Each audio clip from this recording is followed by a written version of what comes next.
আমি আমার স্পট ওয়ালেটে যদি আসি তাহলে দেখতে পারবেন আমার এফডিইউএসডি এখানে 0, আমার এফডিইউএসডি এখানে 0, বাট আমার দেখুন পিক্সেল কিন্তু আমার স্পট ওয়ালেটে চলে আসছে এবং এটা আমি কিন্তু ফ্রিতে পেয়ে যাচ্ছি। এখন আপনাদেরকে আমি দেখাই যে এটা যে আসলেই ফ্রিতে দেয়, আমি যে ওখানে রাখলাম ডলারটা আমি সাথে সাথে রিডিম করতে পারবো, যে কোনো সময় রিডিম করতে পারবো যখন খুশি। আমি লঞ্চ প্যাডে আসলাম, লঞ্চ প্যাডে ক্লিক করলাম, দেখুন 147.2041 আমি এতটুকুই কিন্তু এখানে দিয়েছিলাম।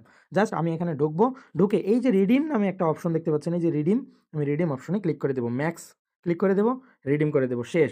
চলুন এখন আমি আবারও আমার স্পট ওয়ালেটটা দেখাই। আমি ওয়ালেটে আসলাম, স্পটে আসলাম, দেখুন 147.20। সো আমার এইখানে এই বাইন্যান্স স্ট্যাকিংয়ে কোনো ডলার আপনার কাটবে না, শুধুমাত্র আপনার ডলারটা ওখানে রাখতে হবে, তাদেরকে দেখাতে হবে, তার বিনিময়ে আপনার ডলারের উপর ভিত্তি করে পার্সেন্টেজ হিসেবে সেই ডলার সেই টোকেনটা আপনাকে রিওয়ার্ড হিসেবে দেবে। সো আমি এখন আবারও সেই প্রসেসটাই করব, লাইভ প্রসেস, আবারও লঞ্চ প্যাডে চলে যাব, আবারও এফডিইউএসডি পুলে আসবো এবং এখান থেকে স্ট্যাক অপশনে ক্লিক করব, ম্যাক্স অপশনে ক্লিক করে দেবো,